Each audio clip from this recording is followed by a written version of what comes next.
Once upon a time, for Okere's side of Warri, everybody knew one thing, and it was a very important thing. If your wedding cloth touches the hands of Johnson the tailor, your marriage must start with a very strong dose of faith. See, Johnson's shop was not big at all, just a small corner spot, but it had plenty of noise. The radio was always blasting, the generator was always coughing like it had a bad cold, and Johnson himself was always making promises. Big promises. So when Blessing, our beautiful bride-to-be, came swinging her expensive wrapper and lace, the elders in the community saw her heading towards Johnson's shop and they tried to stop her.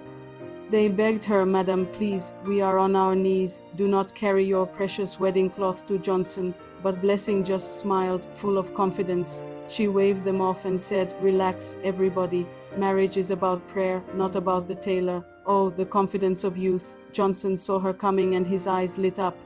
He collected the expensive fabric, held it to his chest, and even knelt down a little bit for dramatic effect. "Madame Bride," he said with a very serious face, "I swear on my mother's grave this your dress will be ready by Friday evening, sharp." He said it with such conviction, you'd think he was taking an oath in court. And of course, the wedding was scheduled for Saturday morning. What could possibly go wrong? Well, Friday evening came and went. A few curious neighbors peeked into Johnson's shop. What did they see? They saw Johnson calmly pressing one single sleeve of the wedding gown. Just one. He was taking his sweet time, humming along to the radio. The rest of the dress was still in pieces. The neighbors shook their heads and went home to pray for blessing. Fast forward to Saturday morning. The birds are singing, the sun is rising. It's a beautiful day for a wedding. At 6 a.m. sharp, a convoy arrived at Johnson's shop. It was Blessing, flanked by her army of bridesmaids. They were all dressed in their robes, ready to pick up the magnificent gown and head to the makeup artist. They pushed open the door to Johnson's shop, expecting to see him putting the final touches on a masterpiece. Instead, they found Johnson fast asleep on a bench. He was sleeping so peacefully, snoring softly with a needle still hanging from the corner of his mouth. It was a picture of pure, unbothered tranquility. The bridesmaids gasped. Blessing's eyes started twitching. She took a deep breath and screamed a name that echoed through the entire street, "JOHNSONNN." Johnson jolted awake, completely confused. He looked around, saw the angry faces, and rubbed his eyes. "Ah, madam," he said, still half asleep. "Wetin happened? Why are you shouting this early morning?" The light never even come. He was genuinely puzzled. Blessing's face turned a shade of red nobody had ever seen before. She screamed, her voice cracking with fury, "My wedding is today. In a few hours." Johnson scratched his head, the reality slowly dawning on him. "Not a day today?" He asked, as if the concept of today was a new scientific discovery. That was it. That was the spark that lit the fire. Chaos erupted, absolute pandemonium. The bridesmaids, now fully activated, started picking up chairs and anything they could find. Neighbors rushed out of their houses, drawn by the commotion. Someone tried to start Johnson's generator to power the sewing machine, but the generator coughed twice and gave up the ghost. It refused to cooperate in the middle of the madness.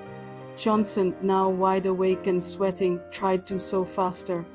He was pedaling the machine like he was in a bicycle race, but in his haste, the machine just snapped the needle.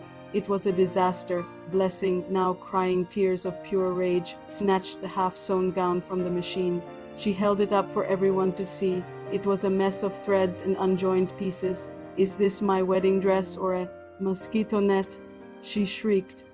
Johnson, seeing his life flash before his eyes, fell to his knees and started begging, "Madam, please, man a jam like this. Just wear it like that. After all, marriage is all about patience and endurance." That was his final, fatal mistake. The word patience was the wrong password. Blessing's brain short-circuited.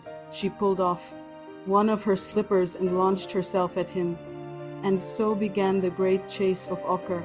Blessing chased Johnson around the compound, slipper in hand, while Johnson ran for his dear life, shouting the unofficial motto of Warri, "Warri no day carry last." The scene was so dramatic that someone called the police.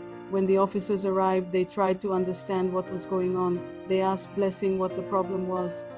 She pointed a trembling finger at Johnson and said, "Officer, this man wants my marriage to start with public shame and disgrace." The officer then turned to Johnson, who was panting behind a water tank. "Officer," Johnson said, trying to catch his breath, "marriage is a journey. This small wahala is just a little traffic jam on the way." The officer just stared at him, completely speechless. In the end, there was no miracle. The dress was not finished. A heartbroken Blessing had to wear her mother's old vintage lace gown for her wedding. The wedding went on, but the story of the morning was already the talk of the town. As for Johnson, he had to refund Blessing's money, but he did it in true Johnson fashion, small, installment by installment over many months. And the legend was born. To this day, anytime a bride in Warri is looking for a tailor and someone even whispers the name Johnson, the bride will shout, "God forbid the first test of my marriage comes from a sewing machine." And what about Johnson? He learned his lesson.